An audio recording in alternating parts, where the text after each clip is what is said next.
السلام عليكم ورحمة الله وبركاته. هيا سمعوا الجماعة اللي تقول لك إيران دولة إسلامية وجمهورية إسلامية ومسلمين وكاع. هيا سمعوا الإسلام تاع إيران. عشان نشوف رمضان في ايران، بس اللي اكتشفته بقى كان صدمه. نهار رمضان والله الساعة 1 الظهر الناس عمالة بتشرب قهوة، تشرب سجاير. وهي يا جدعان هي ايران مالها كده ليه؟ ازاي؟ انا مش فاهم. نص نهار رمضان، حيث الشمس العمودية لم تجعل غالبية الشارع تستحي بالأكل في الشوارع طهران، ولا حتى شرب السجاير يخليهم يستحوا. صدمة في إيران على غير المتوقع. مفيش حد فيهم صايم ولا إيه؟ لو واحد فيهم. ألو، جمهورية إيران الإسلامية؟ إيه؟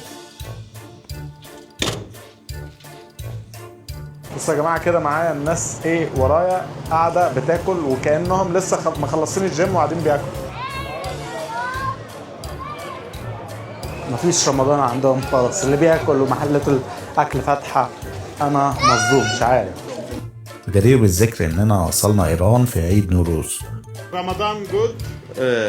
رمضان.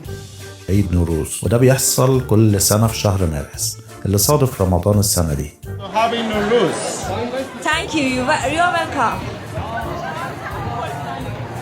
يا جماعه احنا في رمضان وكل حاجه، بس بيقولوا ايه العيد فرحه، فهنا دلوقتي عندهم العيد فمش مشكله ان هم ياكلوا. ده جايبين عيش 3 متر. انا صدمت لان انا كنت متخيل ان الناس سكت ومحدش ينفع ياكل في الشارع ومش عارف، وغرامه لو احتاج في الشارع. مفيش الكلام ده. فهنا لو دخلنا هنلاقي قاعدين بياكلوا المشروب الشهير بتاعهم ده،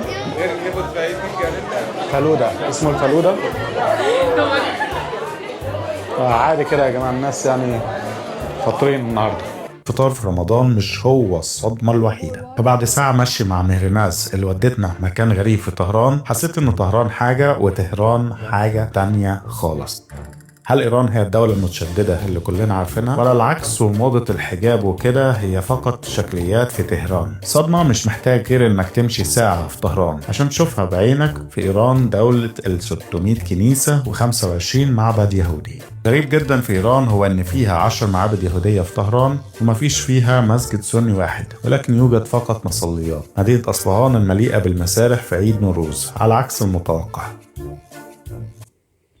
هذه معلومة كاين بزاف اللي ما يعرفهاش، أنه لا يوجد مسجد سني واحد في نجسان. هو يقول طهران، بصح أنا نسميها نجسان من النجاسة نتاعهم، لكن فيها معابد يهودية، يعني دي سيناغوغ، وفيها كنائس، يعني راكم شفتوا بالمئات عادي. لكن اسم عمر وأبو بكر هذا ممنوع، يعني ناهيك على صوم رمضان والصلاة والدين. يعني الدولة خاطئها الإسلام، مجوسية، عبدة النار، فرس، أحقد خلق الله على الإسلام والمسلمين، كما جاء في سورة المائدة الآية 82: لتجدن أشد الناس عداوة للذين آمنوا اليهود والذين أشركوا، هذا من المشركين.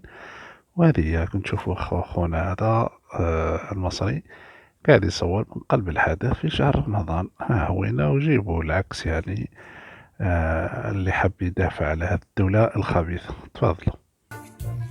ومشايخ الشيعة على بعد أمتار من المسارح بيستقبلوا الاستفسارات، وبعدها بخطوات مخبز بيوزع العيش مجانا. المهم تاكل رمضان. أصبهان العيش مجانا. هتقولي كفاية كده ولا في تاني؟ هقولك لا لسه.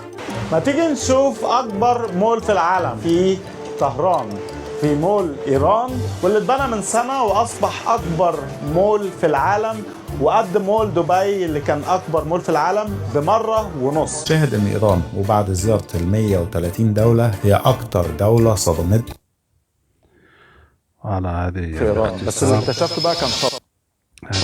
نهار رمضان باختصار اسمحوا لي، هذه هي باختصار، يعني حبيتش نطول عليكم، وإن شاء الله تفيقوا، يعني تنحوا من رصاكم هذيك الفكرة تاع إيران وتنصر في القدس. هذو أخبث خلق الله، هم اللي دمروا العراق وذبحوا الآلاف من العلماء والآئمة المسلمين السنة، وهجروهم ودمروا العراق. والآن يعني النصف الجنوبي تاع العراق محتل فارسيا. زيد سوريا، روحوا شوفوا، يعني والله مقاطع يندى لها الجميل. كذلك اليمن اللي مكنوا الحوثي الخنزير، وسلحوه ضد السنة وقتلوا علي عبد الله صالح، راكم شفتوا واش داروا فيه. صدام شنقوه نهار العيد الكبير، ما خيروش نهار واحد اخر الا العيد الكبير، راك فاهم، باه يحرق لك قلبك يعني انت كمسلم سني. جنوب لبنان ايضا كان محتل شيعيا من طرف حسن نصر الشيطان الملعون، وكان حارس من حراس الكيان الصهيوني. عفوا، كان حارس من حراس الكيان الصهيوني شمالا، وشرقا كانوا حاطين النظام النصيري، فهمتوا. هيا المهم الجنوب ضمنوه من عهد السادات في اتفاقية السلام تاع كامب ديفيد كما راكم تعرفوا التاريخ.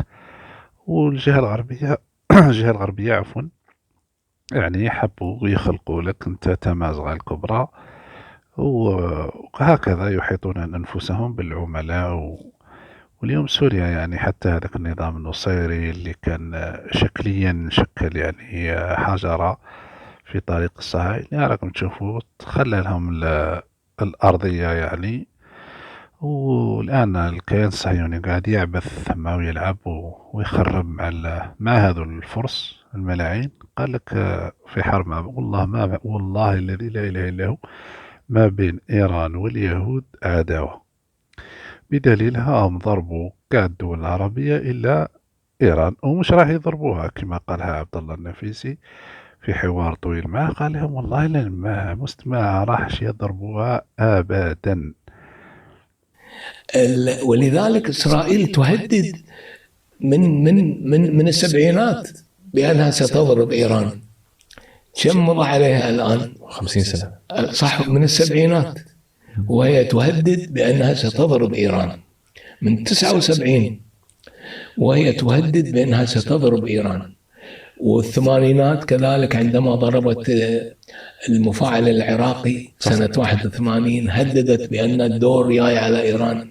لكن الإسرائيليين نفسهم يعرفون أنهم لا يستطيعون فعل ذلك، لأن الولايات المتحدة تمنعهم من ذلك.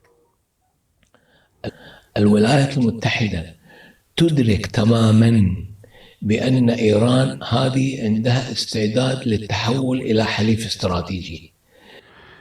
يعني إسرائيل الكيان الصهيوني عنده ذرة اللي هي إيران. هذا هو المعنى نتاع الكلام نتاعو، يعني متنافسين في زوج على شكون يكون كلب أمريكا ينهش العرب. هذه هي باختصار.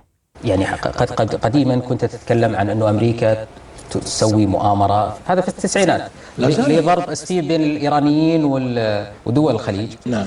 هذا في يمكن 97 أو شيء زي كذا. لا زالت. يا ريت أنا ما جيت من الفندق بالكتاب معي، جايب للحلقة هذه والله.